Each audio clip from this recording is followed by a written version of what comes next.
It was February. It was a harsh, harsh winter in Kiev. We were hearing and seeing a revolution that was gaining steam in Independence Square, on the Maidan as they called it. The protest had started in November. It had had peaks and valleys, as these things often do, but the temperature was rising. This is the flashpoint right here. The potential for the partition. Watch it. Right here. Look at the crowd move.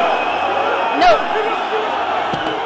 The demonstrators were getting more violent. There was a lot of flames on the square. Security was getting nervous. You could see and feel that the government of Viktor Yanukovych had to do something.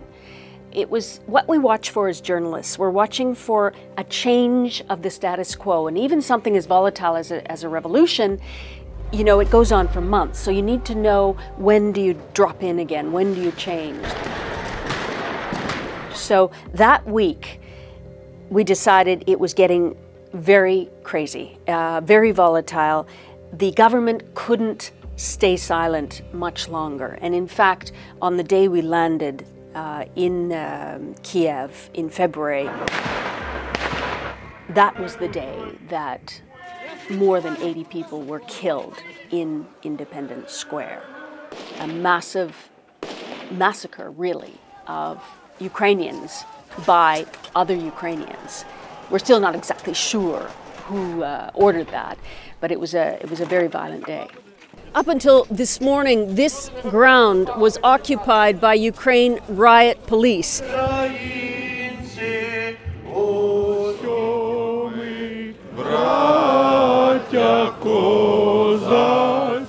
The lens is focused only on what is the worst, the sort of epicenter of any world crisis. What we don't see is what's around it often enough. And what we saw being in the square was that this revolution was broad-based. It was extremely organized. They had food tents, they had soup kitchens, they had medical centers, they had rest stations. One of the churches that we visited had completely taken all the pews out and had put cots in for resting protesters just up from the square. You know, I do a risk calculation on every shoot that involves danger or security risk. Can you tell me who you are? No comment, no. No comment. Are you Russian troops? Nothing. And you do it every hour, honestly. Canada? Canada? You have to sort of assess the danger on the ground every hour because it can change like that. Hey, hey, hey!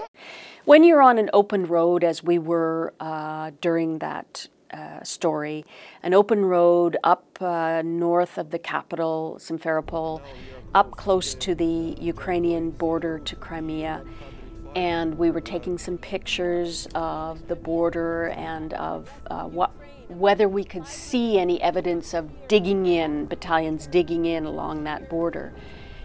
And we see a car coming in the distance. Those situations are much different. Those situations are, you are immediately into do not antagonize in any way, do not lie, be truthful, be fair, be friendly, because you're trying to avoid getting carried away. In fact, that car did approach us. They weren't friendly. They asked us what we were doing, whether we had permission, and what they told us is, stay there, we're going to get the commander. And then you say, okay, do you stay there or do you flee? We asked our local fixer, translator, what he would do. We asked our security expert what he would do, and then we talked amongst ourselves. Do we risk more by turning around and speeding down that road than staying? It was a toss-up.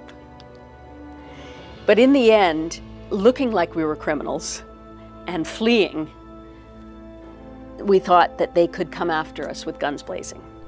At least if we stayed, it looked like we weren't afraid of them and we weren't doing anything wrong. And in the end, when they came back, they said, get out of here. So we left. No one prior to July 17th, 2014 could have imagined that a Malaysian airliner would be shot out of the air, not by accident, but it wasn't a deliberate targeting, we believe. And then very quickly, because the nature of news is so fast now, you hear that probably nearly 300 people on board have perished and that there were bodies falling out of the sky in Ukraine. Wow. This is the cockpit of the plane.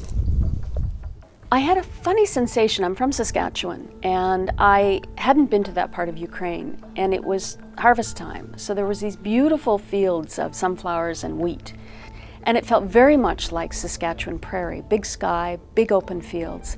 And yet dotted throughout those fields were these weird, sort of mangled evidence of a commercial airliner.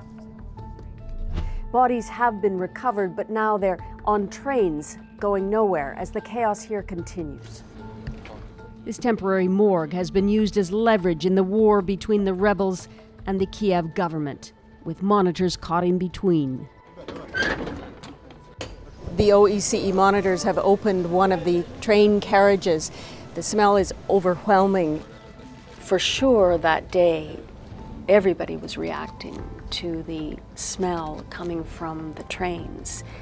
You get a sense of how long these bodies have been sitting there, shamefully, and the degree of their indignity when all your sensations were alive. It wasn't until I saw the families in Amsterdam waiting for the repatriation of the bodies, which happened about 10 days later, that I connected the families with what I'd seen in the field.